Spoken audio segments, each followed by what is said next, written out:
Welcome back to another technical deep dive here in the debug zone. Today, we're tackling a big question and breaking it down with insights from other users. Hopefully, this clears up some misconceptions and helps you get the answer you need. So buckle up, stay a little curious, and let's jump right in.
And that's a wrap.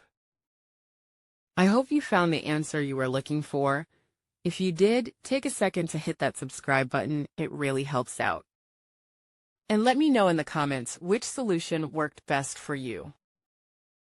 See you next time in the debug zone.